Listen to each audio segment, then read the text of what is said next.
السلام عليكم ورحمة الله وبركاته. إن الحمد لله نحمده ونستعينه ونستغفره ونعوذ بالله من شرور أنفسنا ومن سيئات أعمالنا. من يهده الله فلا مضل له ومن يضلل فلا هادي له. وأشهد أن لا إله إلا الله وحده لا شريك له وأشهد أن محمدا عبده ورسوله. والعصر إن الإنسان لفي خسر إلا الذين آمنوا وعملوا الصالحات وتواصوا بالحق وتواصوا بالصبر. আলহামদুলিল্লাহ, আজকে আমরা চাঁদপুর স্বতন্ত্র ইসলামী ইফতারি মাদ্রাসা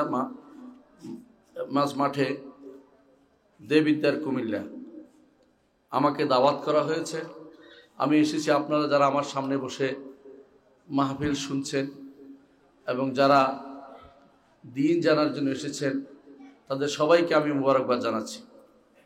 আল্লাহর কাছে দোয়া করি আল্লাহ যেন আমাদের এই বসাটা কবুল করেন। আমিন। আল্লাহ যেন আমরা যেন এখান থেকে একেবারে ক্ষমা নিয়ে যেতে পারি সেরকম একটি মজলিস আমাদেরকে বানিয়ে দিন। আমিন। প্রিয় ভাইরা, আল্লাহ তাআলা আমাদের সৃষ্টি করেছেন, এটা কি সন্দেহ আছে কারো? যিনি সৃষ্টি করেছেন তার ইবাদত যদি আমরা না করি, কেন সৃষ্টি করেছে যদি না বুঝি, তাহলে দুনিয়া আসাটা কিন্তু বৃথা হয়ে যায়।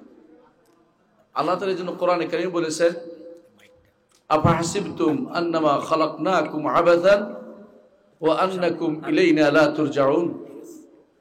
তোমরা কি মনে করেছো তোমাদেরকে আমি বেহুদা সৃষ্টি করেছি, আমার কাছে এমনি এমনি তোমরা থেকে যাবে দুনিয়াতে, আবার এসে শেষ হয়ে যাবা, সৃষ্টি করার কোনো উদ্দেশ্য নাই? এমন তো কিছু হতে পারে না। আপনি দুনিয়াতে অনেক কিছু করেন, বাড়ি ঘর বাঁধেন, চাকরি করেন, আপনার একটা উদ্দেশ্য আছে। আল্লাহ তাআলা তিনি আপনাকে সৃষ্টি করার জন্য কোনো কারণ নাই, এটা তো বলতে পারেন না।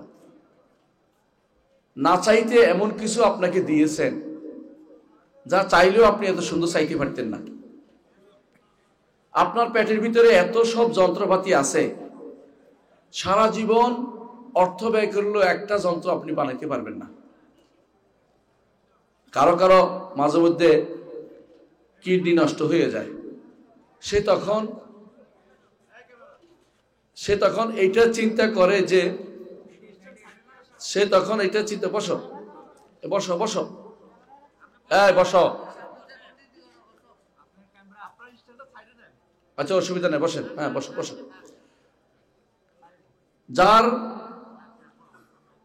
কথা বলেন বন্ধ করেন প্লিজ।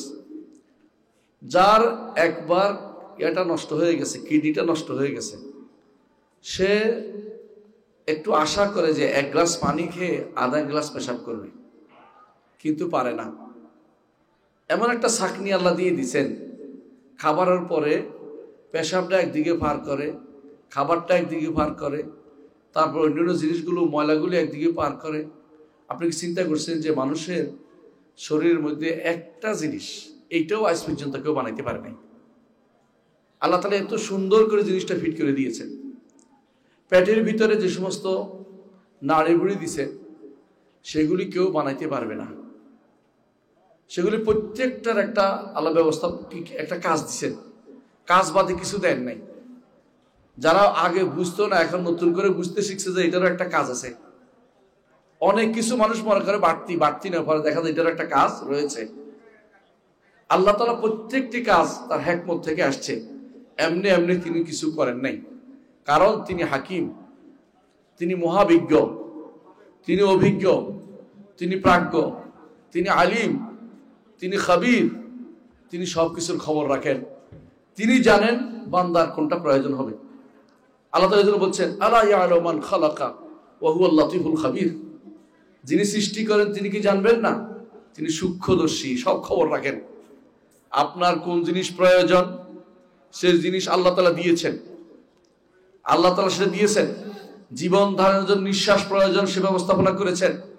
নিঃশ্বাস যদি 10 সেকেন্ড বন্ধ হয়, 10-20 মিনিট বন্ধ হয়, 10 মিনিট বন্ধ হয়, আপনি কি বলেন? তাড়াতাড়ি করে ওষুধ নিয়ে আসো, এই ধীরে দেখতে হবে, আমার নিঃশ্বাস চালু রাখতে হবে, মুখ নাক দিয়ে না পারলে মুখ দিয়ে নিঃশ্বাস টানেন। এতগুলি বিকল্প ব্যবস্থা আল্লাহ তাআলা আপনার জন্য করে দিয়েছেন। যে জিনিসটা যত বেশি মূল্যবান, যত বেশি দরকার, এটাকে তত বেশি এটাকে ছাড় দিছেন। যদি প্রত্যেকে আমরা বাতাস কিনতে হতো, অক্সিজেন কিনতে হতো নিঃশ্বাস ফেলার জন্য, তাহলে কিন্তু কেউ দুনিয়াতে শান্তির সাথে বসবাস করতে পারত না। এই জন্য ফ্রি নিঃশ্বাসের ব্যবস্থা করে দিয়েছেন। কিছুদিন আগে করোনা হয়েছিল, আপনাদের হয়েছে না? তখন অনেকেই দেখছেন যে চলতেছে সাথে কি নিয়ে, একটা নিয়ে যেটা দিয়ে নিঃশ্বাস ফেলে এরকম ব্যবস্থাপনা রাখতে হয়েছে। কেন? কারণ নিঃশ্বাস ফেলতে পারছে না, বিশেষ ব্যবস্থাপনার মাধ্যমে তার নিঃশ্বাস ফেলার ব্যবস্থা করতে হয়েছে। আরব দেশে এক ব্যক্তি, একটা ঘটনা বলি, তিনি ওই সময়ে যখন হাসপাতালে ঢুকছেন, তো 17 দিনে তার এইটা লাগছিল, এই কৃত্রিম অক্সিজেন লাগছিল। 17 দিন পরে 70,000 টাকা তার বিল উঠছে, রিয়াল। তো তিনি কান্না আরম্ভ করছে দেখেই। তো সবাই বলতেছে আপনি কান্নার দরকার নেই, আমরা দিয়ে দেবো। তাহলে আমি টাকার জন্য কাঁদছি না, আমি কাঁদছি এই জন্য যে আমি বিগত 70 বছর আমি বিনা পয়সায় আমি নিঃশ্বাস টানছি। আমার রব নিঃশ্বাসের ব্যবস্থা করে দিয়েছেন, আমার রব নিঃশ্বাসের ব্যবস্থা করে দিয়েছেন। আমি আমার রবের এত শুকরিয়া আদায় করতে পারিনি। আজকে আমি, তোমরা আমার জন্য এই অক্সিজেনের ব্যবস্থা করছো দেখে তোমাদের শুকরিয়া আদায় করতেছি যে আমাকে অক্সিজেন দিয়ে তোমরা এটা করছো। তাও না, পয়সা দিচ্ছি, আবার অতিরিক্ত পয়সা দিচ্ছি। শুধু এইটা নয়, পানিটা কত বড় নেয়ামত আপনি জানেন? যে এলাকায় পানি পাওয়া যায় না সে এলাকা অবস্থা জানে, বুঝতে পারে, তারা সবাই বুঝতে পারে। মরুভূমিতে গত কিছুদিন আগে খবর আসছে 2 আমির মরুভূমিতে মরে গেছে পিপাসার্ত হয়ে, মানে পানি শেষ হয়ে গেছে বলতে পারবে না। তারা মরুভূমিতে গেছে কোনো কাজে, পানি নেয়, ওখানে মরে গেছে 2 জন, পানি ছাড়া বাঁচতে পারে না। পানিটাকে আল্লাহ সহজ করে দিয়েছে যে কোনো জায়গাতে। এই পানির ব্যাপারে আল্লাহ নিজে বলে দিয়েছেন, কুল আরাআইতুম ইন আসবাহা মাউকুম গাওরান ফামান ইয়াতিকুম বিমাইন মাইন। যদি তোমাদের পানি নিচে ডুবিয়ে দেয়, কে তোমাদেরকে স্বচ্ছ সুন্দর পানি নিয়ে আসবে তোমাদের জন্য?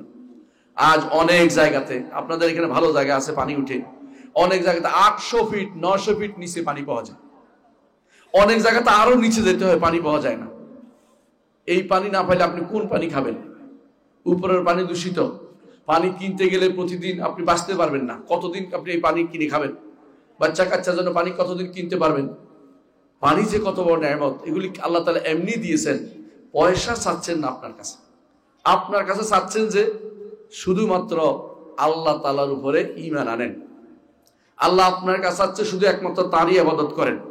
ওয়ামা খালাকতুল জিন্না ওয়াল ইনসা ইল্লা লিয়াবুদুন। মানুষ এবং জিনকে শুধুমাত্র আমার ইবাদতের জন্য সৃষ্টি করেছি। ইবাদত যদি করতে পারেন আপনি আল্লাহর বান্দা, আর ইবাদত যদি না করেন আপনি শয়তানের বান্দা। আল্লাহর দাস হতে চান কে? আমি হতে চাই, আমি হাত তুললাম। আল্লাহর দাস হতে চাই। আল্লাহর দাস যে যত বড় হাত আমি ফেলি, যে যত আল্লাহর দাস হইতে চায় তত বেশি ইবাদত করতে হবে। মুহাম্মদুর রাসূলুল্লাহ সাল্লাল্লাহু আলাইহি ওয়াসাল্লাম আল্লাহর দাস ছিলেন কিনা? আপনার প্রতিদিন যখন বসেন, ওয়া আশহাদু আন্না মুহাম্মাদান আবদুহু ওয়া রাসূলুহু, আমরা সাক্ষ্য দিচ্ছি যে মুহাম্মদ আল্লাহর বান্দা, আল্লাহর দাস এবং তার রাসূল। আবদুহু আগে আব্দ, আগে তিনি দাস। আল্লাহ তাআলা কোরআনে কারীমে কয়েক জায়গায় তার নবীকে দাস হিসেবে ঘোষণা করেছেন। ওয়া ইন কুনতুম ফি রাইবিম মিম্মা নাযালনা আলা আবদিনা, যদি তোমরা সন্দেহ থাকো যে আমার নবীর উপর, আমার দাসের উপর নাজিল করেছে ব্যাপারে, দাসের উপর কি নাজিল করেছে? কোরআনে কারীম। কোরআনে কারীম ব্যাপারে তোমার সন্দেহ থাকলে তো এরকম একটা কোরআন নিয়ে আসা, আল্লাহ চ্যালেঞ্জ করে দিয়েছেন। কিন্তু শব্দটা বলেছেন আমার দাসের উপরে। আল্লাহর বড় দাস হচ্ছেন সাইয়্যিদুল খালক মুহাম্মদুর রাসূলুল্লাহ সাল্লাল্লাহু আলাইহি ওয়াসাল্লাম। কোন নবী আল্লাহর দাস হতে কখনো ঘৃণা করেন না। আল্লাহ বলছেন, লা ইয়াস্তানকিফাল মাসীহু আন ইয়াকুনা আবদাল লিল্লাহ ওয়ালাল মালাইকাতুল মুকাররাবুন। মাসীহ ঈসা কখনো আল্লাহর দাস হইতে কখনো কোনো ঘৃণা বোধ করে না, অপমান বোধ করে না। আল্লাহর নৈকট্যপ্রাপ্ত ফেরেশতারাও তারা আল্লাহর দাস হইতে কখনো অপমান বোধ করে না। অপমান বোধ কারা করে? অহংকারী যারা। শয়তান শুধুমাত্র আল্লাহর দাসত্ব করতে সে অহংকার বোধ করে।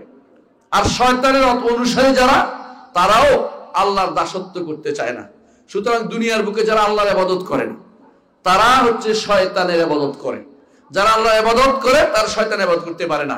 দুইটা একসাথে হইতে পারে না। কুল ইয়া আইয়ুহাল কাফিরুন লা আ'বুদু মা তা'বুদুন। হে কাফেররা, তোমরা যেটার ইবাদত করো আমি এটার ইবাদত করতে পারি না। তোমরা যাদের দাসত্ব করো আমি তাদের দাসত্ব করি না। ওয়ালা আনতুম আবিদুনা মা আ'বুদ। আমি যেটার ইবাদত করি তোমরা এটার ইবাদতকারী নও। আমি একমাত্র আল্লাহর ইবাদত করি। আর তোমরা আল্লাহর ইবাদত করো, মাজারেরও করো, গজার মাছেরও করো, শিং মাছেরও করো, এমন কি আর কিছু না। ওই যে খান জাহানের মাজারে কুমির আছে, এগুলো ইবাদত করে কেউ? এমন কিছু না। দুনিয়ার যত আপনাদের এলাকার পাশের এলাকা আছে এক জায়গায়, সেখানে পুকুরের ইবাদত করা হয়। পুকুরের ইবাদত বুঝেন কিনা? অমুক হুজুরের পুকুর, এটা এখান থেকে পানি নিয়ে নিয়ে শুধু খায়, বলে ভালো হইয়া যায়। যে কেউ মনে করবে যে এই পুকুর থেকে পানি নিয়ে খাইলে ভালো হয়ে যাবে, সেই ব্যক্তি শিরিক করছে, ঈমান হারা হয়ে গেছে। অনেক আছে এরকম, আপনি আশ্চর্য হবেন। আমি একখানে ওয়াজ করছি, ওয়াজ করে বের হইতে দেরি, দেখলাম যে উনি শিরকি ঘোষণা দিতে দেরি করে না। বললাম যে এতক্ষণ আমি কিসের কথা বললাম রে ভাই? এতক্ষণ ধরে বুঝাইলাম আপনাদেরকে এই কাজটা শিরিক, আবার ঘোষণাও দিয়ে দিলেন। সেটার কারণটা কি? ওরস কোথায় হবে এটা বলতেছি। ওরস অর্থ কি বুঝেন কিনা? ওরস অর্থ হচ্ছে বিয়ে দেয়া। ওরস অর্থ হচ্ছে বিয়ের অনুষ্ঠান করা, বুঝেন? এই জন্য আরবি ভাষাতে ওরস হচ্ছে বিয়ের অনুষ্ঠানকে ওরস বলা হয়।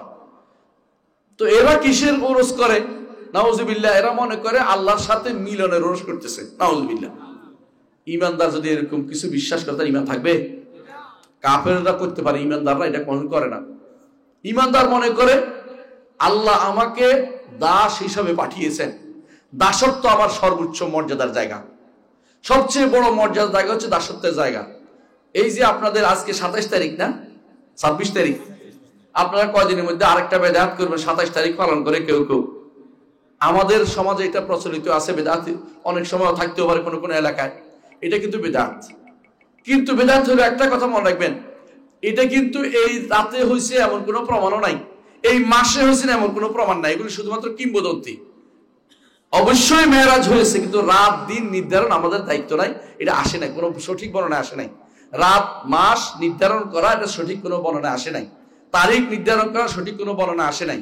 মেরাজ মানতে হবে, ইসরা মানতে হবে, এটা শরীয়তের। এটা না মানলে আপনি আল্লাহ রাসূল সাল্লাল্লাহু আলাইহি ওয়াসাল্লামের কোরআন হাদিসকে, কোরআন এবং আল্লাহর বাণী এবং রাসূলের হাদিসকে অস্বীকার করলেন। অনেকগুলোকে ঈমান থাকবে না। মেরাজ মানবেন, ইসরা মানবেন। ইসরা অর্থ হচ্ছে রাতের বেলা সফর, আর মেরাজ হচ্ছে উপরের দিকে ওঠা। আল্লাহ তাআলা তার নবী সম্পর্কে বলেছেন, সুবহানাল্লাযী আসরা বিআবদিহি লাইলাম মিনাল মাসজিদিল হারাম ইলাল মাসজিদিল আকসাল্লাযী বারাকনা হাওলা লিনুরিয়াহু মিন আয়াতিনা ইন্নাহু হুয়াস সামিউল বাসীর। পবিত্রতা ওই সত্তার জন্য যিনি তার দাসকে সফর করিয়েছেন। কাকে সফর করেছেন? দাস। দাসটাকে মুহাম্মদুর রাসূলুল্লাহ সাল্লাল্লাহু আলাইহি ওয়াসাল্লাম। কোথায় সফর করেছেন? বাইতুল্লাহিল হারাম, মক্কা থেকে বাইতুল মাকদিস পর্যন্ত তিনি সফর করিয়েছেন। তারপর কোথায় গেছেন? সেখান থেকে উপরের দিকে গেছেন। বোরাকে করে গেছেন? হ্যাঁ, বোরাক করে যান নাই? বোরাক করে গেছেন? না, বোরাকে করে যান নাই। বোরাক বাইতুল মাকদিসে বাঁধা ছিল, বোরাকে করে যান নাই। এরপরে তাকে উপরে উঠানো হয়েছে, হাদিসে এটা বলেছে। ওখানে বোরাক উপরে গেছে, এটা কোনো হাদিসে নাই। এটা হচ্ছে বানোয়াট বর্ণনা, মনে রাখবেন এটা। তো বোরাক ওখানেই ছিল। আল্লাহ তাআলা তার দাসকে তার কাছে নিয়ে গেছেন। আল্লাহ তাআলা এই জন্য বলছেন, ফাআওহা ইলা আবিদিহি মা আওহা, তার দাসের কাছে যা ওহী করার তিনি ওহী করে দিয়েছেন। বুঝছেন কিনা? দাসকে মুহাম্মদুর রাসূলুল্লাহ সাল্লাল্লাহু আলাইহি ওয়াসাল্লাম। সুতরাং দুনিয়ার বুকে সবচেয়ে বড় নেয়ামত, সবচেয়ে বড় সম্মানের জায়গা হচ্ছে আল্লাহর দাসত্ব করতে পারে। একবার মুহাম্মদুর রাসূলুল্লাহ সাল্লাল্লাহু আলাইহি ওয়াসাল্লামের কাছে জিবরিল আসলেন, এসে বললেন যে আল্লাহ আপনাকে দুটো অপশন দিয়েছেন। একটা হচ্ছে আপনি আল্লাহর দাস হবেন, আপনি আল্লাহর রাসূল হবেন এবং রাজা হবেন। আরেকটা হচ্ছে দাস হবেন এবং রাসূল হবেন। আপনি কোনটা গ্রহণ করবেন? দুইটার মধ্যে কোনটা গ্রহণ করবেন? বুঝছেন? দুইটা বুঝছেন কিনা? একটা হচ্ছে রাসূল আর রাজা, মালিক, আর একটা হচ্ছে রাসূল এবং দাস। তো মুহাম্মদ রাসূলুল্লাহ সাল্লাল্লাহু আলাইহি ওয়াসাল্লাম জিবরিলের দিকে তাকালেন, কি বলেন আপনি? জিবরিল ইঙ্গিত করলেন তাওয়াদু, আপনি বিনয়ী হন। তখন তিনি বললেন যে আমি বরং দাস হব এবং রাসূল হব। রাসূলুল্লাহ সাল্লাল্লাহু আলাইহি ওয়াসাল্লামকে আল্লাহ তাআলা রাজত্ব দেন নাই? দিছেন, কিন্তু দাস হইলে আল্লাহ তাকে আরো উপরে উঠিয়ে দিয়েছেন। মান তাওয়াদা লিল্লাহি রাফাহুল্লাহ, যে কেউ আল্লাহর জন্য বিনয়ী হবে আল্লাহ তাকে উপরে উঠাবে। আমার কথা না, আল্লাহ রাসূল সাল্লাল্লাহু আলাইহি ওয়াসাল্লাম বলেছেন। আল্লাহ রাসূল সাল্লাল্লাহু আলাইহি ওয়াসাল্লাম বলেছেন। এই জন্য হাদিসে আছে রাসূলুল্লাহ সাল্লাল্লাহু আলাইহি ওয়াসাল্লাম বলেছেন, তুমি যে আল্লাহর জন্য একটা সাজদা করো আল্লাহর কাছে সবচেয়ে বেশি আল্লাহ সম্মানিত হতে পারবে। তুমি একটা সাজদা আল্লাহর কাছে তোমাকে সম্মানিত করে তুলবে। একটা মানুষ কিয়ামতের আগে, হাদিসে আছে রাসূলুল্লাহ সাল্লাল্লাহু আলাইহি ওয়াসাল্লাম বলেছেন, কিয়ামতের আগে একটি সাজদা দুনিয়া এবং তার মধ্যে যা আছে তার থেকে বেশি উত্তম বিবেচিত হবে। কেন? কারণ এই সাজদা করার মতো মানুষ আর পাওয়া যাবে না। বেশিরভাগ মানুষ দুনিয়া নিয়ে ব্যস্ত থাকবে, দুনিয়াদার হয়ে যাবে সব মানুষ, মসজিদগুলো বিরান হয়ে যাবে, ঠিক মতো ফজরের সালাতে লোক পাওয়া যাবে না। অনেক সময় দেখবেন যে সব মানি কিন্তু সালাতের ব্যাপারে গুরুত্ব নাই। এরকম বহু জায়গা আপনি দেখতে পাবেন, সব মানছে, সালাতের ব্যাপারে কোনো গুরুত্ব নাই। বিশেষ করে ফজরের সালাতে ঈমান টিকিয়ে রাখতে হলে ফজরের সালাতে আসতে হবে। মুহাম্মদ রাসূলুল্লাহ সাল্লাল্লাহু আলাইহি ওয়াসাল্লাম বলেছেন, ফজরের সালাতে যে ব্যক্তি হাজির হবে ফাহুয়া ফি জিম্মাতিল্লাহ, আল্লাহর জিম্মাদারিতে চলে যায়, আল্লাহর জিম্মাদারিতে চলে যায়। ফালা তাগফিরুল্লাহ ফি জিম্মাতিহি, আল্লাহর জিম্মাদারিতে যে গিয়েছে তার উপরে তোমার চড়াও হওয়া উচিত নয়। আল্লাহ তাআলা তখন পাকড়াও করবেন, কেন তুমি তার উপর চড়েছো? তো আমার বিশেষ বান্দা ফজরের সালাতে হাজির হতে পেরেছে। সুবহানাল্লাহ। আল্লাহর ইবাদত যত বেশি করতে পারবো আল্লাহ তত বেশি আমাকে উপরে উঠিয়ে নেবেন। এই জন্য আবেদ হোক, আল্লাহর বান্দা হোক, আল্লাহর দাস হোক, এই দাস হওয়ার প্রথম শর্ত হচ্ছে ঈমানটা শুদ্ধ করতে হবে। দুনিয়ার প্রতিটি মানুষ ক্ষতিগ্রস্ততার মধ্যে আছে, আমি আপনি সবাই ক্ষতিগ্রস্ত। কেন ক্ষতিগ্রস্ত? সময়টা কাজে লাগাতে পারি না। সময়টা আমরা কি করি? বেশিরভাগ মানুষকে সময় কাটাই। কিভাবে সময় কাটায়? রাস্তার মধ্যে দেখবেন যে বাচ্চারা বসে বসে কি করতেছে? লুডো খেলতেছে, কেউ বা দেখবেন যে ক্যারাম খেলতেছে, কেউ বা বলতেছে আমরা ওই যে খেলা খেলতেছে, হ্যাঁ ক্রিকেট খেলতেছে, কেউ বল খেলতেছে। কেন? সময় কাটাই। সময় কাটানোর জিনিস নয়, সময় কাজে লাগানোর জিনিস। সময় যদি কাজে না লাগান আল্লাহর কাছে সেটার জন্য জবাবদিহি করতে হবে। দলিল, আল্লাহ তাআলা, আল্লাহ রাসূল সাল্লাল্লাহু আলাইহি ওয়াসাল্লাম বলেছেন, কোন ব্যক্তি হাসরের মাঠের সামনে এগিয়ে যেতে পারবে না। কয়েকটি প্রশ্নের কথা তিনি বলেছেন, দুইটা সময়ের সাথে রিলেটেড। একটা হচ্ছে তার জীবন কিসে ব্যয় করেছে, তার জীবনটা কিসে ব্যয় করেছে, এর জবাব দিয়ে হাসরের মাঠে করতে হবে, সামনে এগিয়ে যেতে পারবেন না। আর দ্বিতীয়টা হচ্ছে তার যৌবন কিসে ব্যয় করেছে। স্পেশাল প্রশ্ন, স্পেশাল প্রশ্ন। কেন স্পেশাল প্রশ্ন জানেন? এইটার মূল্য আল্লাহর কাছে অনেক বেশি। যৌবনের ইবাদতের মূল্য আল্লাহর কাছে অনেক বেশি, যৌবনের গুনাহ থেকে বাঁচে থাকাটাও আল্লাহর কাছে অনেক মূল্য বেশি।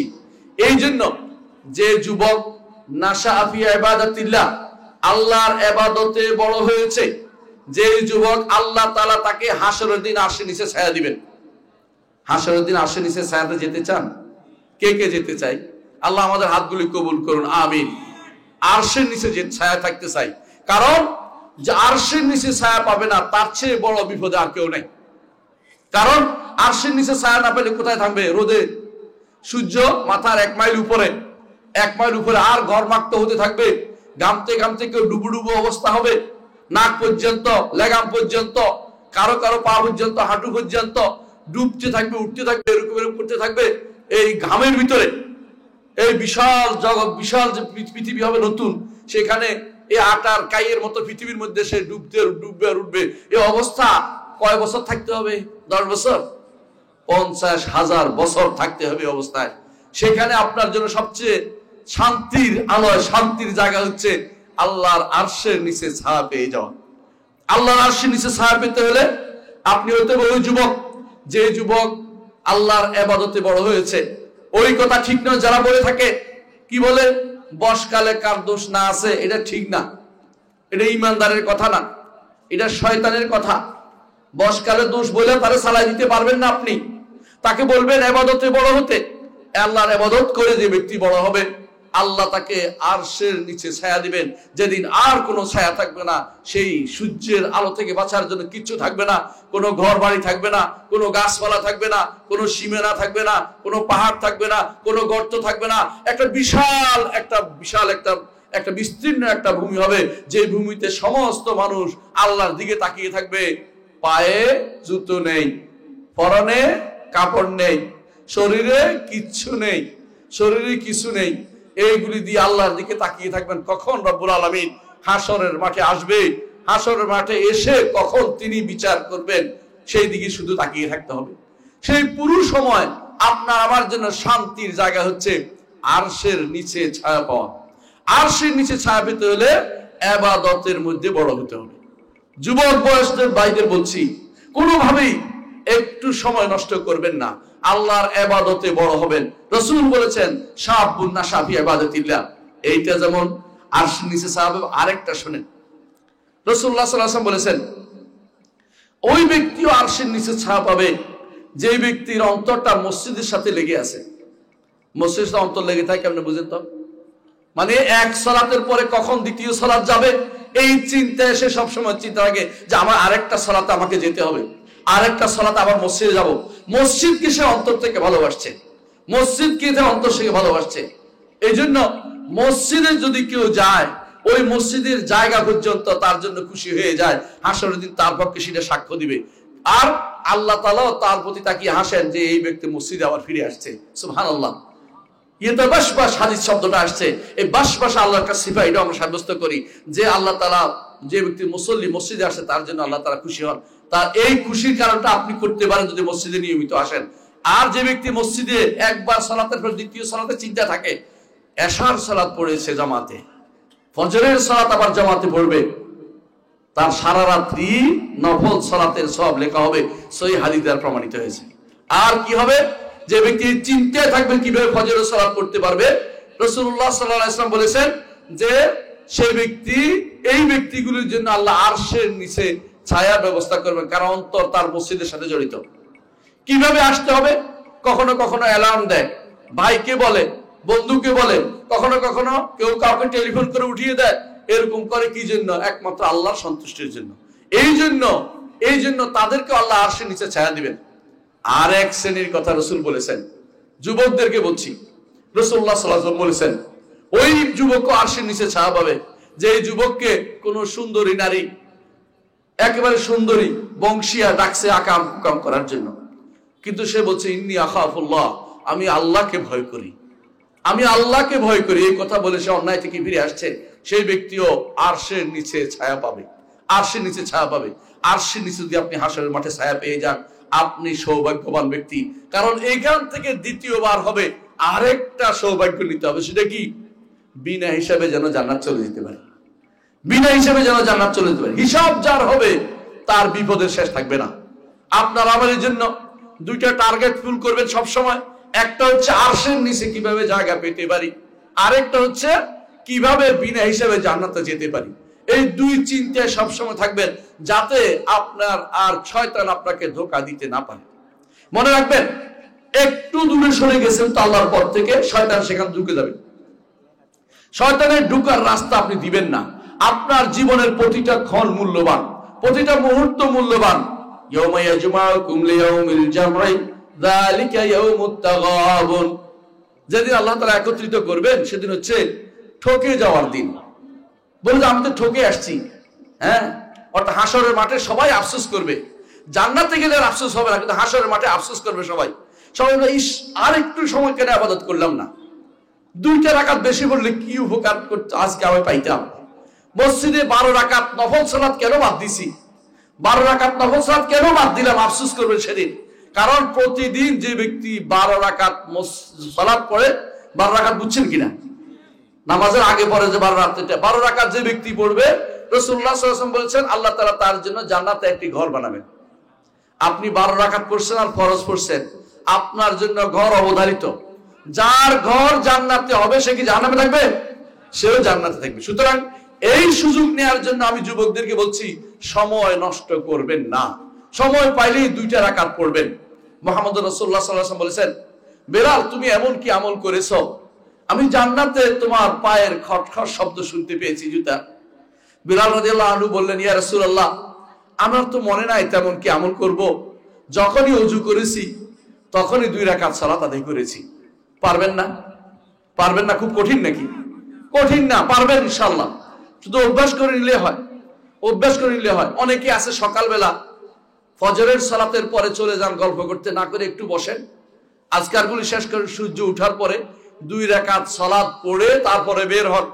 আল্লাহর ইবাদতে সালাতের চেয়ে বড় কিছু ইবাদত আর নাই ঈমানের পরে। 2 রাকাত সালাত পড়ে যদি আপনি যেতে পারেন কি হবে?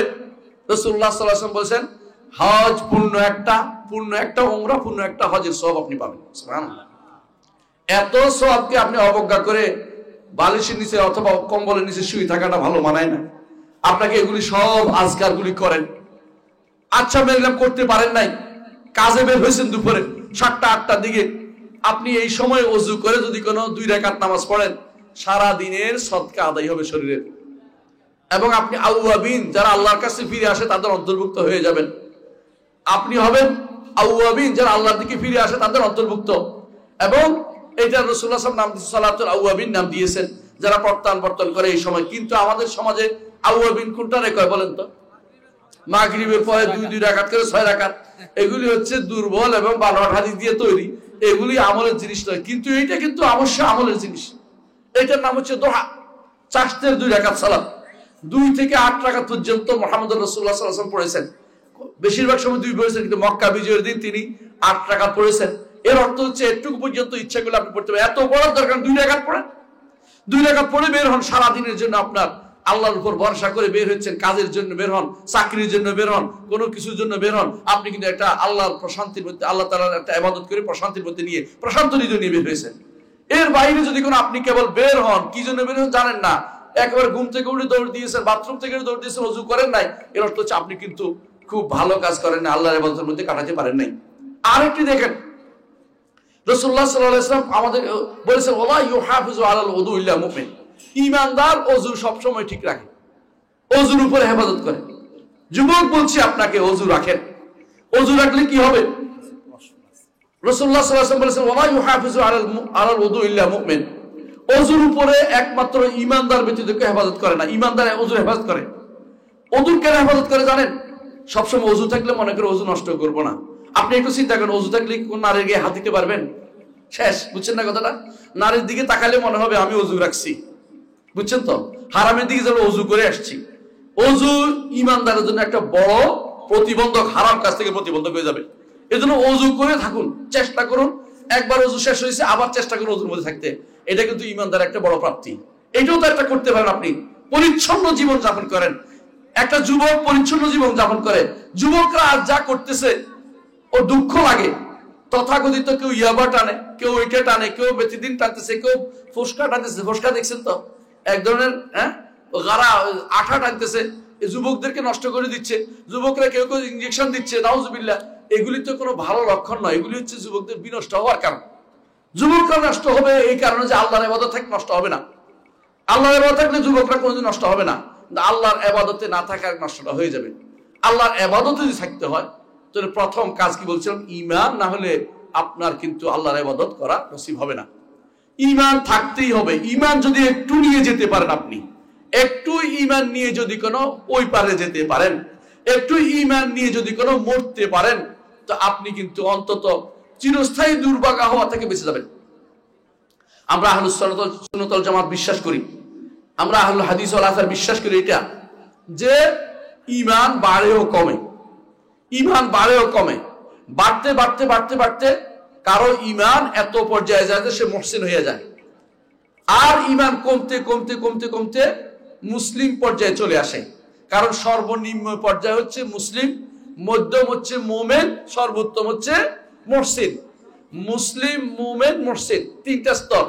যে ব্যক্তি মুহসিন সে ব্যক্তি মরার পরেই জান্নাতের জন্য এলিজিবল পারসন। যে ব্যক্তি মুমিন সে মরার পরেই জান্নাতে যাওয়ার জন্য যোগ্য ব্যক্তি। আর যে ব্যক্তি মুসলিম তার আযাব হবে, গজব হবে, কষ্ট পাবে, হাসরের মাঠে কষ্ট পাবে, বিভিন্ন কারণে গুনাহ মাফ হবে, কিন্তু চিরস্থায়ী জাহান্নামী হবে না। কিন্তু ঈমান যদি না থাকে, একটু ঈমান থেকে গুনাহ করছেন, আপনি মুসলিম। পূর্ণ ঈমান আছে, আপনি হচ্ছেন মুমিন। ঈমানের উপরে আরো নফল ইবাদত করছেন, আপনি হচ্ছেন মুহসিন। আল্লাহ তাআলার কাছে প্রিয় জায়গা হচ্ছে মুহসিন হওয়া, সবচেয়ে প্রিয় জায়গা হচ্ছে মুহসিন হওয়া। আল্লাহ এজন্য বলছেন ইন্নাল্লাহা ইউহিব্বুল মুহসিনিন, আল্লাহ মুহসিনদের ভালোবাসেন। আবার মুমিনদেরকে আল্লাহ ভালোবাসেন, ঈমানদারদেরকে আল্লাহ ভালোবাসেন, কিন্তু আল্লাহ মুসলিমদেরকে ভালোবাসেন কোথাও বলেন নাই। কেন বলেন নাই? ভালোবাসলে জান্নাত ওয়াজিব হয়ে যেত। যেহেতু মুসলিম ব্যক্তি গুনাহ করেছে, ঈমানও রাখছে, কিন্তু গুনাহ করেছে, ওই গুনাহ আপনাকে তাড়িয়ে দিতে হবে। যে কোনো মূল্যে গুনার ভিতরে থাকা যাবে না। কারণ গুনাহ থাকলে আপনার যে কোনো সময় কবরে আযাব হতে পারে, হাসরের মাঠে আযাব হতে পারে, এমনকি পুলসেরাতে আটকে দিতে পারে, আগুনে জ্বলছে যেতে পারে, পা পড়ে গেলে নিচে। এরপরে আল্লাহ তাআলা সেখান থেকে উঠাই আনবেন যার ঈমান একটু থাকার কারণে। কিন্তু যার ঈমান নাই তার কোনো প্রাপ্তি নাই। বুঝেন কিনা? দুনিয়ার বুকে যারা শিরিক করে যাচ্ছে, দুনিয়ার বুকে যারা কুফরি করে যাচ্ছে, দুনিয়ার বুকে যারা মুনাফিকি করে যাচ্ছে, এই ব্যক্তিগুলো মরে গেলে তাদের কোনো কিছু প্রাপ্তি নাই। আল্লাহ বলেছেন তাদের কোনো শাফাআত হবে না তাদের জন্য, ওয়ালা হুম ইউনসারুন, তাদেরকে কেউ সাহায্যকারী থাকবে না। আল্লাহর সাহায্য না পেলে কেউ সেদিন হাসরের মাঠে কিছুই করতে পারবে না। সুপারিশ করতে হলেও আল্লাহর অনুমতি লাগবে।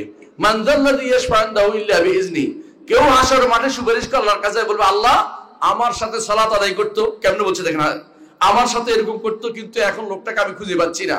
দেখো জাহান্নামে খুঁজে দেখবে, আমি তার জন্য সুপারিশ করতে চাই। আল্লাহ বলে অনুমতি দেওয়া হলো, সুপারিশ করে তাকে নিয়ে আসার ব্যবস্থা করবে। কিন্তু ঈমান না থাকলে কেউ তার জন্য কোনো সুপারিশ করবে না। এই জন্য ক্ষতিগ্রস্ত ওই ব্যক্তি যার ঈমান নাই, আর যার ঈমান আছে, আমলে সালেহ আছে, সেই ব্যক্তি হচ্ছে সফল কাম। আল্লাহ তাআলা এই জন্য বলছেন ওয়াল আসরি ইন্নাল ইনসানা লাফি খুসর ইল্লাল্লাযীনা আমানু ওয়া আমিলুস সালিহাতি ওয়া তাওয়াসাউ বিল হাক্কি ওয়া তাওয়াসাউ বিস সবর। দুইটা কাজ অবশ্যই করতে হবে, রাখতেই হবে। একটা হচ্ছে ঈমান এবং আমলে সালেহ। ঈমানও একটা আমলে সালেহ, নেক কাজের ভিতরে একটা হচ্ছে ঈমান। রাসূলুল্লাহ সাল্লাল্লাহু আলাইহি ওয়াসাল্লামকে জিজ্ঞাসা করা, ইয়া রাসূলুল্লাহ উত্তম আমল কোনটি? তিনি বলছেন আল্লাহ এবং তার রাসূলের উপর ঈমান রাখা, ঈমানু বিল্লাহি ওয়া রাসূলি, আল্লাহ এবং তার রাসূলের উপর ঈমান আনা। তাহলে বোঝা গেল ঈমানও একটা আমল। এজন্য ঈমান আমলের মধ্যে আলাদা করা আমাদের নীতি নয়, এটা হচ্ছে বেদাতীদের নীতি। ঈমান একটা আমল, উত্তম সর্বোত্তম আমল হচ্ছে ঈমান। এই জন্য রাসূলুল্লাহ সাল্লাল্লাহু আলাইহি ওয়াসাল্লাম বলেছেন আল ঈমানু বিদউন ওয়া সাবুনা শুবা, ঈমানের রয়েছে 70 ঊর্ধ্ব শাখা। এর মধ্যে বড়টা হচ্ছে শাহাদাতু আল্লা ইলাহা ইল্লাল্লাহ, লা ইলাহা ইল্লাল্লাহ সাক্ষ্য দেওয়া হচ্ছে সর্বোত্তম। আর আমরা জানি ঈমান আনতে হলে কি লাগে? লা ইলাহা ইল্লাল্লাহ, বুঝছেন তো? আর সর্বনিম্নটা হচ্ছে রাস্তা থেকে কষ্টদায়ক জিনিস দূর করে দেয়া, এটা তাহলে ঈমানের অংশ কিনা? হাদিসে বলছে। আর আমরা অনেকে বলি আমল ঈমানের অংশ নয়। যে ব্যক্তি বলতেছে সে ব্যক্তি ঈমান বুঝে নাই। এই জন্য ঈমান এবং আমলে সালেহ নিয়ে কবরে যেতে হবে। আমলে সালেহ কেমনে হবে? নেক আমল কেমনে হবে? নেক আমল হতে হলে আমার নবী মুহাম্মদ রাসূলুল্লাহ সাল্লাল্লাহু আলাইহি ওয়াসাল্লাম যেভাবে করেছেন সেভাবে করতে হবে। রাসূল যেভাবে হজ করেছেন সেভাবে হজ করতে হবে। রাসূল যেভাবে সালাত আদায় করেছেন সেভাবে সালাত আদায় করতে হবে। সাল্লু কামা রাআইতুমুনি উসাল্লি, আমাকে যেভাবে সালাত আদায় করতে দেখেছো সেইভাবে সালাত আদায় করো। নিজের মন মতো সালাত আদায় করলে নেক আমল হবে না। আপনি যদি কোনো সারাদিন রোদে দাঁড়িয়ে থাকে সওয়াব হবে? রোদে দাঁড়িয়ে থাকলে সওয়াব হবে না? সওয়াব হবে না। কিন্তু আরাফার মাঠে আপনি ছায়া পান নাই, রোদের মধ্যে বসে আছেন, সেদিন গুনাহ হবে না। ছায়া পাচ্ছেন না, কি করবেন? কিন্তু ছায়ার রোদের মধ্যে বসে থাকলে কিন্তু সওয়াব হয় না। রাসূলুল্লাহ সাল্লাল্লাহু আলাইহি ওয়াসাল্লামের সময় এক ব্যক্তি হজে যাচ্ছে, তো কি করছে? সে বাহনে চড়ে নাই, বুঝছেন কিনা? বাহনে হাইটে যাবে। আবার কি করছে? সে কথা বলে না, মুখ বন্ধ করে রাখছে, কথা বলবে না। তারপর সে সিদ্ধান্ত নিয়েছে ছায়া চড়বে না, বুঝছেন? মানে ছায়া যাবে না। রাসূল বলে কি হইলো? এই লোক এরকম করতেছে কেন? তোমরা জটলা পাকাচ্ছ কেন এখানে? কয় ইয়া রাসূলুল্লাহ, আবু ইসরাইল কি করছে? শপথ করেছে যে সে এইভাবে হজ করবে। সে কথা বলবে না, ছায়ায় যাবে না, সে বাহনে উঠবে না। রাসূল বললেন যে আবু ইসরাঈলকে বলো আল্লাহ তাআলা আযাব, তাকে বান্দাকে আযাব দেওয়ার জন্য তার শরীয়ত নাযিল করেন নাই। তাকে বলো বাহনে উঠতে, তাকে বলো কথা বলতে, তাকে বলো ছায়ায় যাইতে, তাকে বলো হজটা করতে। মানে ওইটা মানা করে না, এটা ঠিক আছে, যেটা ভুল এটা সংশোধন করে দিয়েছেন আমার নবী মুহাম্মদ রাসূলুল্লাহ সাল্লাল্লাহু আলাইহি ওয়াসাল্লাম। সুতরাং ইবাদত আপনার আবেগ দিয়ে করলে হয় না, আবেগ দিয়ে করলে ইবাদত হয় না। ইবাদত করতে হলে আমার নবীর তরিকায় আসতেই হবে আপনাকে। যে ব্যক্তি বলেছিল, আপনাদের মনে আছে, 3 ব্যক্তি আসছিল রাসূলের ঘরের কাছে, এসে জিজ্ঞাসা করছিল, তার সাহাবে উম্মাহাতুল মুমিনিনকে, আমাদের মাদেরকে জিজ্ঞাসা করেছিল রাসূল কি কি আমল করেন। তো বলল যে রাসূল রোজা ভাঙে, রাসূল রাত্রি বেলা ঘুমায় আবার উঠে, এবং রাসূলুল্লাহ সাল্লাল্লাহু আলাইহি ওয়াসাল্লাম এই ইবাদত করে। তারা এগুলি তাকাল্লুহা, কম মনে করলো, কিন্তু এত অল্প ইবাদত করে। হ্যাঁ, একজন বলে বসলো আমি সারা জীবন বিয়ে করব না, মানে আর বিয়ে শাদী, একবারে দরবেশ হয়ে গেছে, বুঝলেন তো কথা, আপনাদের দরবেশ। আরেকজন বলে যে আমি সারা রাত সালাত আদায় করব। আরেকজন বললো যে আমি সারা বছর রোজা রাখবো। রাসূল শুনে ফেলেছেন, তোমরা 3 জনে এই কথা বলেছো? বলে হ্যাঁ ইয়া রাসূল, আমরা 3 কথা বলেছি। বললেন যে আমি বিয়ে করেছি, আমি রাতের বেলা ঘুমাই এবং ইবাদত করি, আমি এবং রোজা ভাঙি এবং রোজা রাখি, সওম ভাঙি এবং রাখি। যে ব্যক্তি আমার আদর্শ থেকে আলাদা, সেই ব্যক্তি আমার উম্মতের অন্তর্ভুক্ত হইতে পারবে না। বুঝছেন? এর অর্থ হচ্ছে বেশি উদ্দেশ্য নয়, রাসূলকে অনুসরণ উদ্দেশ্য হইতে হবে। বেশি ইবাদত করার উদ্দেশ্য হচ্ছে রাসূল অনুসরণ করে যেটা রাসূল বলেছেন এটার মধ্যে বেশি করতে হবে, যেটা রাসূল বলেন না ওইটা বেশি করা যাবে না। মিলাদ করে 1 ঘন্টা 2 ঘন্টা দাঁড়ায় দাঁড়ায় মিলাদ পড়ছে, কোন কোন ব্যক্তি এরকম আছে। আমাকে একজন বলতেছে অমুক হুজুরে তিনি 2 ঘন্টা দাঁড়িয়ে মিলাদ পড়ছে। বলে কি হয়েছে, এটা সওয়াব না গুনাহ? বলেন তো, শিরক না এবং বর্তমান কি হয়েছে? গুনার কাজ করছে। আর যদি মনে করে যে রাসূল তিনি সব কিছু দেখেন জানেন আল্লাহর মতো, তাহলে শিরক হয়ে গেছে। যদি রাসূলকে এখানে মনে করে তিনি দেখতে পাচ্ছেন, তাহলে শিরক হয়ে যাবে। কথা বুঝছেন কিনা? এরা অধিকাংশই ইবাদত করে, কিন্তু ইবাদত আল্লাহর দরবারে কবুল হয় না। কেন কবুল হয় না? রাসূলের তরিকা মোতাবেক হয় না। এই জন্য দুনিয়াতে যদি সফল কাম হইতে হয়, 1 নম্বর কাজ হচ্ছে ঈমান ঠিক রাখতে হবে, 2 নম্বর হচ্ছে আমলে সালেহ করতে হবে, 3 নম্বর কাজ নিজে ভালো হলে চলবে না, পরিবারকে ভালো করতে হবে। কু আনফুসাকুম ওয়া আহলিকুম নারা, নিজেকে বাঁচাও পরিবারকে বাঁচাও। আল্লাহ ঘোষণা দিয়েছেন কু আনফুসাকুম, নিজেকে বাঁচাও পরিবারকে বাঁচাও। প্রথম একজন মানুষের নিজে বাঁচার পরে প্রথম দায়িত্ব হচ্ছে পরিবার। পরিবারের পরে কি? তার অধীনস্থ যারা আছে তারা। যদি মেম্বার সাহেব হন, মেম্বার সাহেবের অধীনস্থ যারা আছে তারা। চেয়ারম্যান সাহেব হন, তার পুরো ইউনিয়নের দায়িত্ব। এমপি সাহেব হলে তার পুরো এলাকার দায়িত্ব, যেখানে তিনি এমপি। আর যদি রাষ্ট্রপ্রধান হন, প্রধান উপদেষ্টা হন, উপদেষ্টা মন্ডলীর কেউ হন, তাহলে পুরো রাষ্ট্রের প্রত্যেকের দায়িত্ব তাকে বহন করতে হবে। দাওয়াতের দায়িত্ব তাকে বহন করতে হবে। কিসের দাওয়াত দিবেন? দাওয়াতটা কিসের দিবেন? দাওয়াতটা দিবেন আল্লাহর পথের দিকে। দুনিয়ার কোনো উদ্দেশ্য হইতে পারবে না। আল্লাহর দ্বীনের দিকে দাওয়াত দিবেন, আল্লাহর শরীয়ত মানার দিকে দাওয়াত দিবেন। অথচ দাওয়াত আজ হচ্ছে বিভিন্ন রকম ইজমের দিকে, বিভিন্ন মতবাদের দিকে, ব্যক্তির দিকে, কোন কোন বিশেষ ঐক্যের দিকে। কিন্তু আল্লাহর দ্বীনের দিকে দাওয়াত হবে। দাওয়াত হবে ওয়াতাওয়াসাউ বিল হক, হকের দিকে দাওয়াত দিবেন। যে হক কোরআন বলেছে, যে হক হাদিস বলেছে, যে হক আল্লাহ বলেছে, তার রাসূল বলেছে, হকের দিকে দাওয়াত দিতে হবে। 4 নম্বর কাজ, আমি সংক্ষেপ করছি, শেষ করার জন্য কিছু প্রশ্ন আছে, উত্তর দিব ইনশাআল্লাহ। 4 নম্বর কাজ হচ্ছে আপনাকে অবশ্যই দাওয়াত দিতে গেলে একটু সবর করতে হবে। সবর কেমনে করতে হবে বুঝেন তো? সম্মানিত রাসূল আরবদের কাছেও নবুয়তের আগে সম্মানিত ছিলেন কিনা? নবুয়তে আসার পরে কি তারা কি তার প্রতি ভালো ব্যবহার করেছে? তাদেরকে মক্কায় থাকতে দেয় নাই তাকে। এমনকি মক্কাতে তাকে এত কষ্ট দিয়েছে, বাধ্য হয়ে তিনি হিজরত করছেন। এমনকি তাকে মেরে ফেলার ষড়যন্ত্র করছে, তায়েফবাসী রক্তাক্ত করে দিয়েছেন তাকে। তাহলে বোঝা গেল যে আল্লাহর পথে দাওয়াতে যে থাকবে তার বিরোধী লোক থাকবেই। হ্যাঁ, যদি পরিবেশ ভালো হয়ে যায় বিরোধী লোক নাও থাকতে পারে। মদিনাতে যখন ছিলেন রাসূলুল্লাহ সাল্লাল্লাহু আলাইহি ওয়াসাল্লাম, তখন দূর দূরান্তের লোকেরা তার শত্রু ছিল, কিন্তু তার আশেপাশে শত্রুতা তার হয়নি। এজন্য আপনারা যে গ্রামে আছেন, এই গ্রাম হয়তো সহিহ আকীদা ও মানহাজের লোক, এজন্য হয়তো এখন আপনাদের আক্রমণ আসবে না। কিন্তু অনেক জায়গা আছে বিশ্বাস করুন নামাজের ভিতরে যাইতো মসজিদে ঢুকতে দেয় না। সহিহ আকীদা মানা হলো মসজিদে ঢুকতে দেয় না।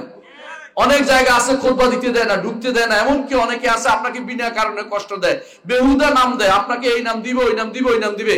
মুহাম্মদুর রাসূলুল্লাহ সাল্লাল্লাহু আলাইহি ওয়াসাল্লামকে কাফেররা কি বলতো? জাদুকর। আর কি বলতো? কবি। আর কি বলতো? হ্যাঁ, ধর্মত্যাগী। আর সবই বলতো। আরো বলতো কবি, আরো বলতো এরকম তারা জিনে ধরেছে, এই জাতীয় গণক, এগুলি তারা বলতো। বেকাহিনীওয়ালা মাজনুন আল্লাহ বলছে পাগল না, তারা পাগলও বলতো। কিন্তু মুহাম্মদুর রাসূলুল্লাহ সাল্লাল্লাহু আলাইহি ওয়াসাল্লামকে আল্লাহ তাআলা নিজেই কইছেন যে আপনি পাগল নন, আপনি কোনো গণক নন। আল্লাহ তাআলা বলছেন যে আপনি হচ্ছেন রাসূল, আল্লাহর পক্ষ থেকে রিসালাত নিয়ে আপনি মানুষের কাছে গেছেন। এর অর্থ হচ্ছে নবীর তরিকা যারা অনুসরণ করবে তাদের উপর অপবাদ আসতেই থাকবে। এই আসছে অপবাদগুলি আপনাকে সহ্য করে নিতে হবে। কিছুই না, আমি আল্লাহর পথের পথিক, আমি আল্লাহর পথের পথিক, আমি এই পথে দাওয়াত দিব। কুল হাযিহি সাবিলি আদউ ইলাল্লাহ আলা বাসিরাতিন আনা ওয়া মান ইত্তাবা'আনি, আমি এবং আমার অনুসারীরা এই পথের পথিক, এই পথে মানুষদেরকে দাওয়াত দিব। আলা বাসিরাতিন, জেনে বুঝে দাওয়াত দিব। আবার মিথ্যা দাওয়াত নয়, যা বুঝি না তা নয়। এই মিথ্যা দাওয়াতের ফল হয়েছে কি জানেন? যখনই নিজের কর্তৃত্বে খর্ব হয়েছে তখন আরেক গোষ্ঠী এক গোষ্ঠী আরেক গোষ্ঠীকে মেরে ফেলছে, আছে না? সারা জীবন শুনছি একরামুল মুসলিমিনের কথা, একে অপরের সম্মান করে। যখন নেতৃত্ব চলে গেছে এখন মারা আরম্ভ করছে, মেরেই ফেলছে। সুবহানাল্লাহ। হত্যা কাকে বলে? হত্যা করে ফেলছে। হত্যার মতো গুনাহ কি আছে? শিরকের পরে দ্বিতীয় গুনাহ হচ্ছে হত্যা। আল্লাহ তাআলা হাসরের মাঠে মানুষের রক্তের হিসাব সবার আগে নেবেন। আল্লাহর হক, সালাতের হক আগে জিজ্ঞাসা করবেন, আর মানুষের রক্তের হিসাব। অথচ এরা একে অপরের দিন দেওয়ার করে একে অপরে মেরে ফেলছে। দিন কি জন্য? কর্তৃত্বের জন্য, নেতৃত্বের জন্য। তাহলে বোঝা গেল ভালোবাসীরা জেনে বুঝে কাজটা করেন নাই। যে ব্যক্তি জেনে বুঝে দাওয়াত দেয় তিনি হচ্ছেন মুহাম্মদুর রাসূলুল্লাহ সাল্লাল্লাহু আলাইহি ওয়াসাল্লাম পথে দাওয়াত দিচ্ছেন।